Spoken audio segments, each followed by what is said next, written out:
Oi, eu sou o Bruno e você está no Aprender Ensinando. A eletrostática estuda as interações das cargas elétricas em repouso ou quase em repouso, enquanto o eletromagnetismo estuda as interações das cargas elétricas em movimento. A carga elétrica é uma propriedade de determinadas partículas responsável pelas suas interações eletromagnéticas, como é o caso do elétron e do próton. Enquanto objetos com massa são acelerados pela força gravitacional, objetos eletricamente carregados são acelerados pelas forças elétricas. A carga elétrica é quantizada, o que significa que ela é sempre o múltiplo inteiro da carga elementar, que é a menor carga encontrada na natureza. E calculamos a carga elétrica como sendo o produto de N e E, onde N é a quantidade de elétrons e E o valor da carga elementar, que corresponde a cerca de 1,602 vezes 10 elevado a menos 19 coulombs, onde coulomb é a unidade de carga elétrica.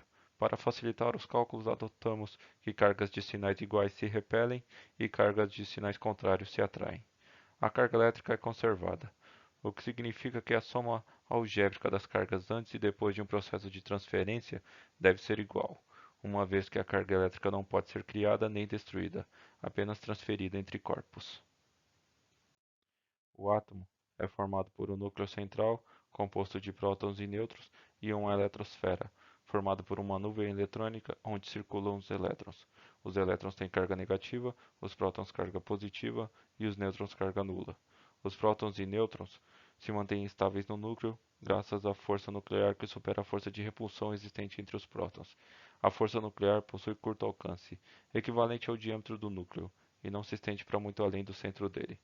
Os prótons e nêutrons são formados por outras partículas, os quarks, que possuem carga elétrica correspondente a mais ou menos um terço e mais ou menos dois terços da carga do elétron, e não podem ser vistas livres e isoladas, uma vez que a carga elétrica é quantizada. Os elétrons se mantêm no interior do átomo graças às interações eletromagnéticas entre eles e os prótons no núcleo. Os elétrons se movem ora como partícula, ora como onda, e é impossível saber a sua posição e a sua velocidade simultaneamente, o que é conhecido como princípio da incerteza ou princípio de Heisenberg. Porém, dentro da nuvem eletrônica existem locais chamados de orbitais atômicos, que são regiões muito densas que permitem saber a posição de um elétron 70 a 80% do seu tempo. E em cada orbital atômico cabem até dois elétrons desde que apresentem spins contrários, o que é conhecido como o princípio da exclusão de Pauling. A carga do elétron é quantizada, logo, existe uma energia mínima que ele pode apresentar. Conforme os elétrons se movem em direção ao núcleo, eles liberam energia. Quando eles se encontram no orbital atômico mais próximo do núcleo, a sua energia é a mínima possível. Qualquer movimentação para mais próximo do núcleo necessitaria da criação de energia. A massa do elétron corresponde a cerca de 9,11 vezes 10 elevado a menos 31 kg, enquanto a massa do próton e do nêutron corresponde a cerca de 1,67 vezes 10 elevado a menos 27 kg, o que nos permite observar que a massa do próton é cerca de 1836 vezes maior do que a massa do elétron.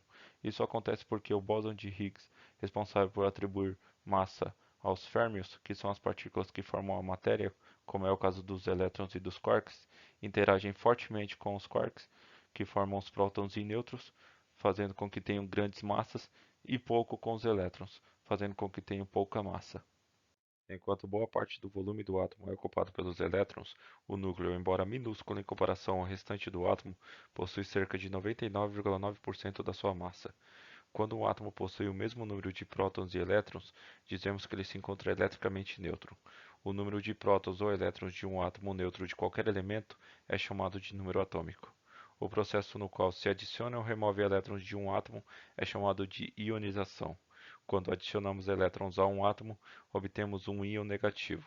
Quando removemos elétrons de um átomo, obtemos um íon positivo. A carga elétrica total de um corpo macroscópico é sempre igual a zero ou a um múltiplo inteiro, positivo ou negativo, da carga elementar. Isso é tudo, pessoal. Um abraço e até o próximo vídeo.